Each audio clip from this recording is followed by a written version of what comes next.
I want to start by talking about your setting. Your story should definitely begin with some sort of a setting so that I can picture where your story is happening. I have chosen a story that actually happened to me in middle school when I got in trouble and got spanked by the principal. So I'm actually creating for you the setting of my middle school. What's important to me about this setting is that it communicates to the reader that I grew up in poverty, because I think sometimes when we grow up in poverty, we aren't taught to make the best choices. I certainly didn't have a parent at home in the evening telling me what to do and how I ought to behave. So here we go. Here's my setting. I kicked a pile of dead leaves into the street as my brothers and I approached Johnny Appleseed Middle School. I glanced down at the hole in my sneakers and hoped none of my classmates would notice my dirty sock sticking through it. I tripped over the broken sidewalk as I made my way to the main doors and saw that the janitor had replaced the broken glass with a piece of plywood. Now, I want to draw attention then to the details that I intentionally included to show that this is maybe not the best neighborhood and that I did not have a lot of money. So one of the things that I included was the detail about the dead leaves. So it's in autumn, it's kind of brown and yucky, and no one's favorite time of year, at least not mine.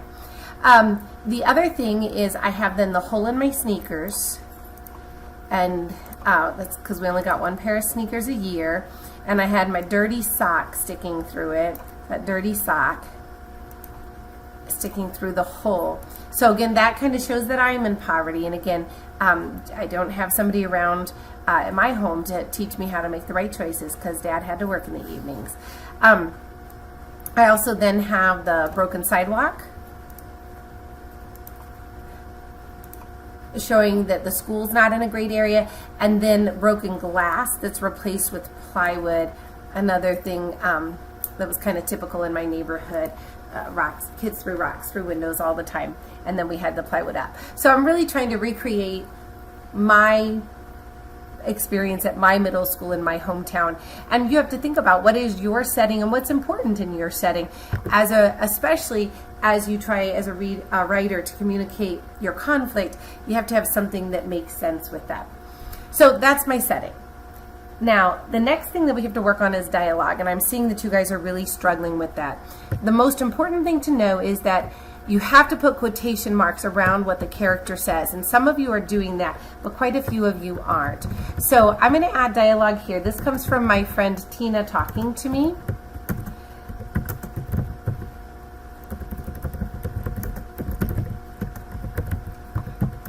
Now, what I want you to notice is I want to have some action that I'm including. So Marilyn, wait up.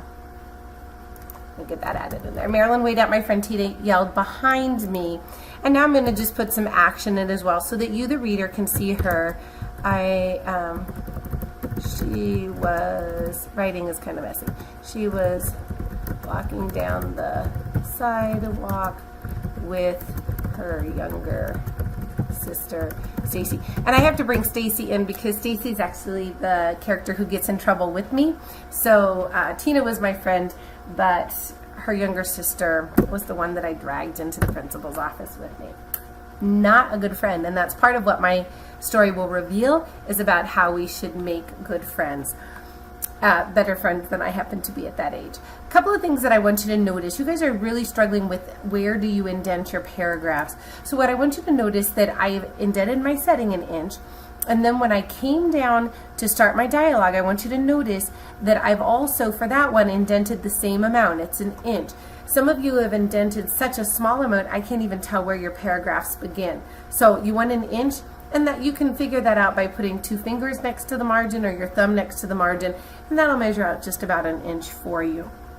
Okay, so again, notice that my dialogue included not just what I was saying, but also what my character was doing. Now, this is Tina's paragraph. It's got Tina's actions, Tina's dialogue tag, Tina yelled behind me, and it's got her words that she's speaking. Now, what I want to do is add my paragraph. For the sake of time, I'm doing just a little bit of cutting and pasting to make this go faster for you. So notice I'm going to include my actions. Again, I don't want to just say my words. When I'm just saying the words that the characters are saying, it's like 2 bobbleheads talking and the reader can't picture where they are or the actions they're doing. So this is my paragraph, my actions, my tag, my words. I pulled my jacket tighter to protect me from the wind, turned around, and began walking toward them. Tina was holding a bag filled with presents, so I walked a little faster. "What's up?" I asked casually. Now, I do want you to notice that I have both the action up here, I have the dialogue here, my tag, the tag is who's doing the speaking, I asked casually.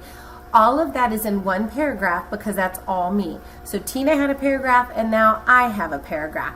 When I'm ready to switch back to Tina, I need to go down to the next line, indent again, and start Tina's paragraph.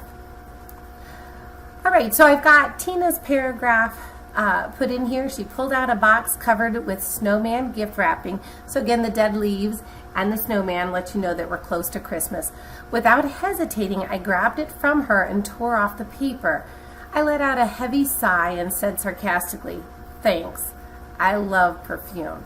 So once again, you see my action in my paragraph. Now notice this time, instead of trying to use plot, before I was using my dialogue up here for a little bit of plot to introduce to just start to introduce the characters, and I need her perfume to get the conflict going, but I also want to show you my character. I was really rude. I know some of you think I still am. I was really rude as a teenager, and so I'm trying to get that across. I grabbed the paper from her. I let out a sigh. She's given me a gift. You know, I'm all sarcastic. Now, I don't say thank you or anything. Like, I don't even have a gift for her. She gave me a gift. So what I want you to see in this paragraph is my attitude. It makes the amount of trouble that I got into more believable, because you'll see that I'm not perhaps the nicest person. Now I brought Tina back into the conversation, so I went down to the next line. I didn't skip anything. I indented again that 1 inch. And it says, "You don't have to be so rude." Now notice the quotation marks around what she says. And then I need that comma. I need the comma right here before the quotation mark. "Tina snapped at me, period.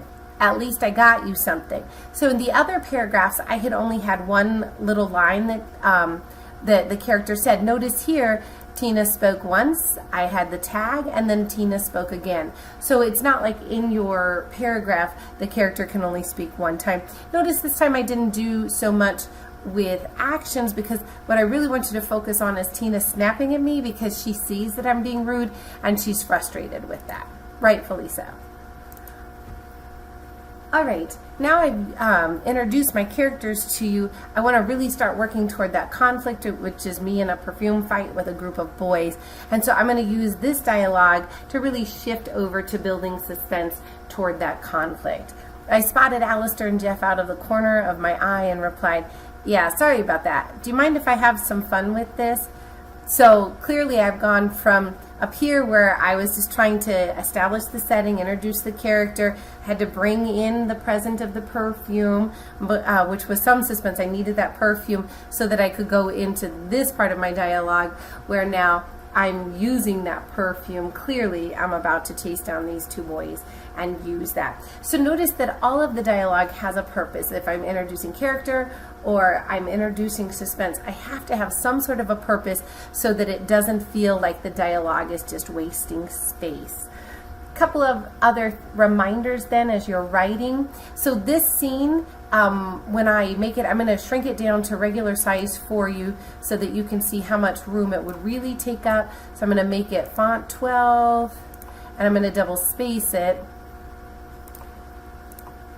And so if you look, I'm at about 3/4 of a page, which handwritten or typed, that's what you want to be with your scene. So this is the one scene. I've introduced my setting, and I've begun to introduce that conflict because I'm about to go get the boys. There's a little bit more to my scene when I do that. So give me just a sec. All right, I do want you to see then how I introduce the conflict and finish out the scene. So here's the rest of it. I spotted Alistair and Jeff out of the corner of my eye and replied, "Yeah, sorry about that. Do you mind if I have some fun with this?" And now I go on to the chase. "Fine," whatever Tina muttered as she left to deliver her other gifts. "Stacy, watch this," I yelled as I opened the bottle of perfume and walked in the direction that the boys had gone. I found them under a nearby willow tree and dumped part of the bottle down each of their necks. "What the heck? This smells like cat urine," shouted Jeff as he sprinted toward the school. Alistair followed him, screaming over his shoulder, "You're going to regret this." So there's my conflict. Now what I want to do is set up a bit of a transition into my next scene. A group of basketball players held their noses and laughed at the two of them as they ran into the building. Stacy walked up beside me and chuckled. "Looks like I better bring some more for tomorrow." "Great idea," I replied. "Meet me by the fence tomorrow morning at 7:30. Let's have some more fun." We strode back to the building, doubled over with laughter. So now that sets up the next scene where Stacy and I in the morning are going to meet. She's going to give me some more perfume, and we're going to set the plan for how we're going to get the boys. But the principal is going to come up and kind of question what we're doing with all that perfume. We, of course, being the good people that we were not, lie to him and just say we're exchanging gifts. But this little transition right here, this great idea, we'll meet in the morning, that sets us up, or it even started up here, we'll meet tomorrow, and it sets up for a time that we'll meet. That sets up my next scene. You want to transition between your scenes so that it doesn't feel like you have these 4 choppy scenes. Okay, I sure hope this helps as you are writing your stories.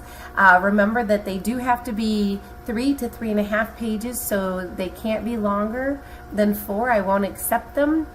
And you do have to keep just the regular fonts. I know some of you had asked about typing. You can type them. It's Arial, and it would be 12, and your margins are just 1 inch. So, yeah, can't play around with that. Got to keep it a font that's readable. Good luck.